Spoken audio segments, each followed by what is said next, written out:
wabarakatuh. Salam sejahtera bagi kita semua.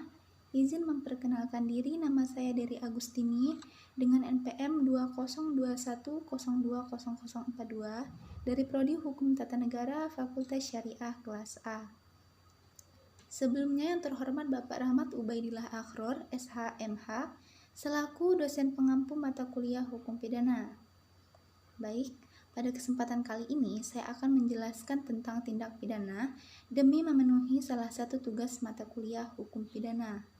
Untuk lebih jelasnya, mari simak penjelasan sebagai berikut.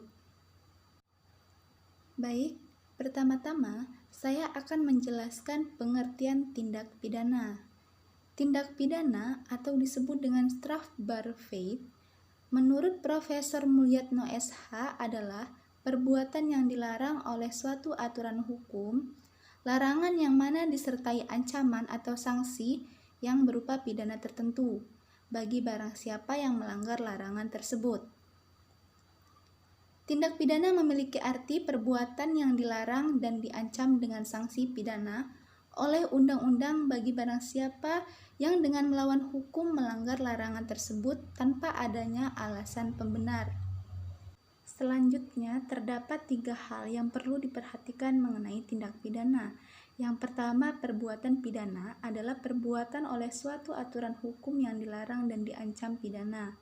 Yang kedua, larangan ditujukan kepada perbuatan, yang mana suatu keadaan atau kejadian yang ditimbulkan oleh kelakuan orang. Sedangkan ancaman pidana ditujukan kepada orang yang menimbulkan kejadian itu. Yang ketiga, antara larangan dan ancaman pidana itu ada hubungan erat. Oleh karena itu, antara kejadian dan orang yang menimbulkan kejadian itu ada hubungan erat pula.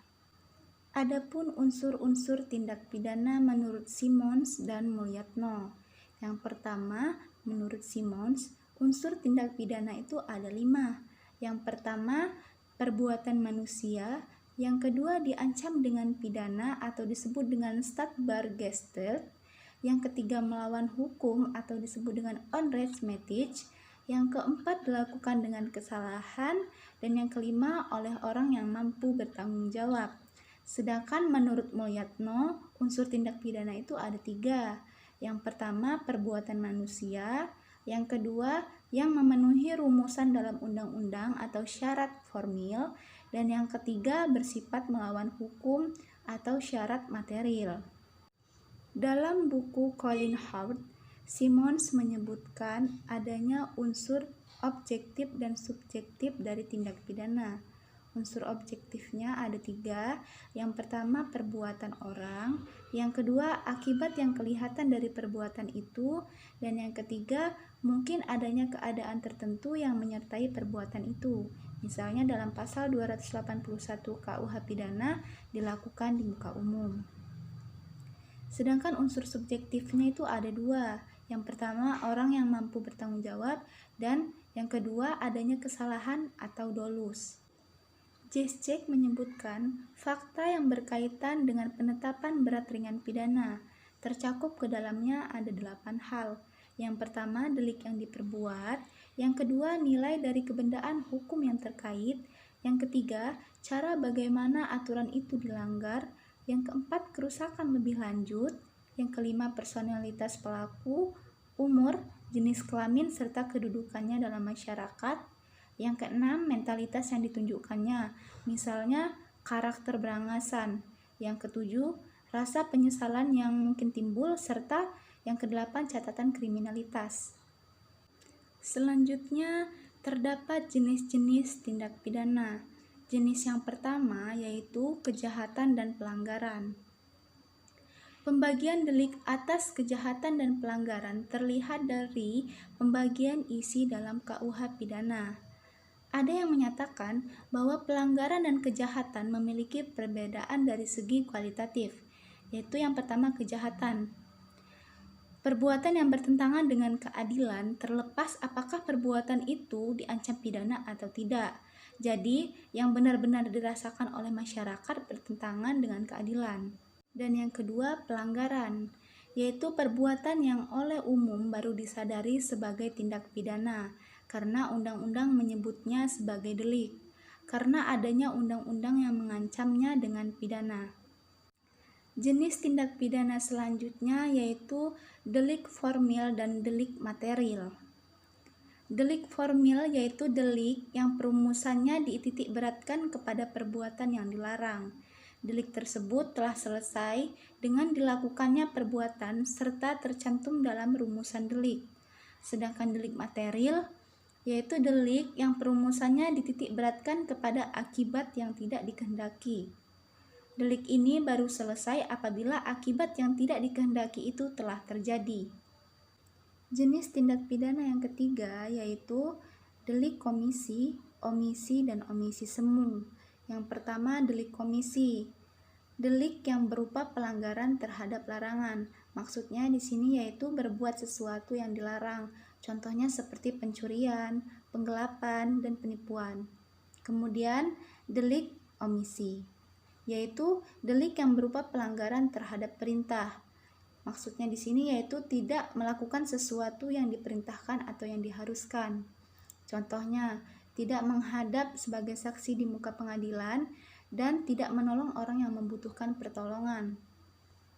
Kemudian yang ketiga, delik omisi semu, yaitu delik yang berupa pelanggaran larangan, akan tetapi dilakukan dengan cara tidak berbuat.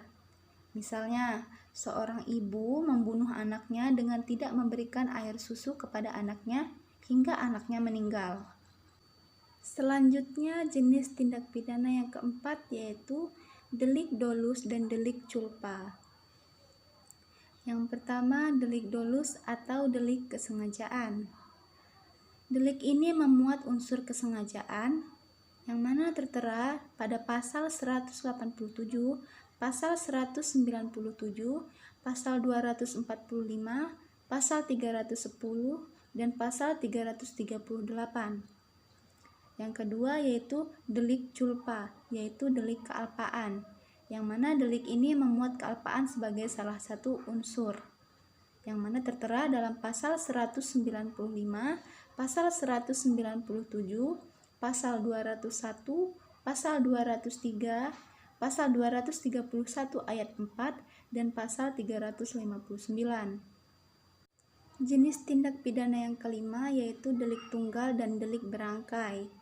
Yang pertama, delik tunggal, yaitu delik yang cukup dilakukan dengan perbuatan satu kali. Sedangkan delik berangkai yaitu delik yang baru, merupakan delik apabila dilakukan beberapa kali perbuatan. Misalnya dalam pasal 481 tentang penadahan sebagai kebiasaan. Jenis tindak pidana selanjutnya yaitu delik aduan dan delik laporan. Yang pertama, delik aduan, yaitu delik yang penuntutannya hanya dilakukan apabila ada pengaduan dari pihak yang terkena, seperti pada pasal 310 tentang pencemaran nama baik.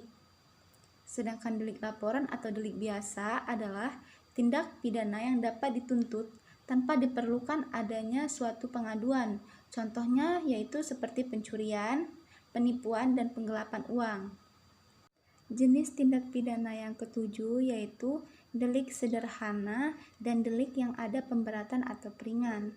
Yang pertama, delik yang ada pemberatan atau peringan yaitu delik yang karena kondisi atau situasi khusus yang berkaitan dengan pelaksanaan perbuatan atau akibat-akibat khusus yang timbul, maka diancam dengan sanksi pidana yang lebih berat atau lebih ringan. Contohnya seperti pembunuhan berencana dan pencurian dengan kekerasan. Sedangkan delik sederhana yaitu delik yang terjadi dan merupakan perbuatan dasar atau pokok. Contohnya seperti pencurian biasa. Tindak pidana yang terakhir yaitu delik politik dan delik politik campuran. Yang pertama, delik politik, yaitu suatu kejahatan yang menyerang baik organisasi maupun fungsi-fungsi negara dan juga hak-hak warga negara yang bersumber dari itu. Misalnya pada pasal 104 sampai pasal 129 KUH pidana. Sedangkan delik politik campuran adalah delik-delik yang mempunyai sifat setengah politik dan setengah umum. Atau dengan kata lain bahwa delik ini seolah-olah nampak sebagai delik umum, tetapi sebenarnya delik ini merupakan tujuan politik atau sebaliknya. Seperti contoh, pencurian senjata, hendak mengadakan pemberontakan. Materi terakhir yang akan saya sampaikan yaitu sumber tindak pidana. Unsur pertama untuk tindak pidana itu adalah perbuatan orang, yang mana pada dasarnya yang dapat dilakukan dengan tindak pidana itu adalah manusia.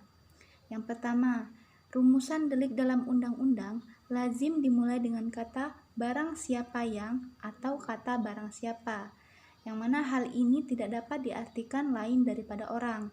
Kemudian yang kedua, dalam pasal 10 KUH pidana disebutkan jenis-jenis pidana yang dapat dikenakan kepada tindak pidana, yang mana sehingga pada dasar dapat dikenakan pada manusia.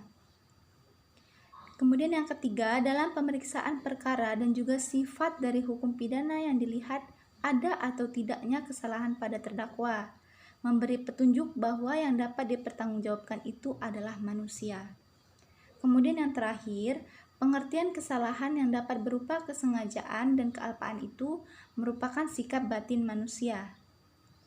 Sekian materi yang dapat saya sampaikan. Apabila ada salah kata saya mohon maaf, dan kepada Allah saya mohon ampun. Saya akhiri, wabillahi taufiq wal hidayah. Wassalamualaikum warahmatullahi wabarakatuh.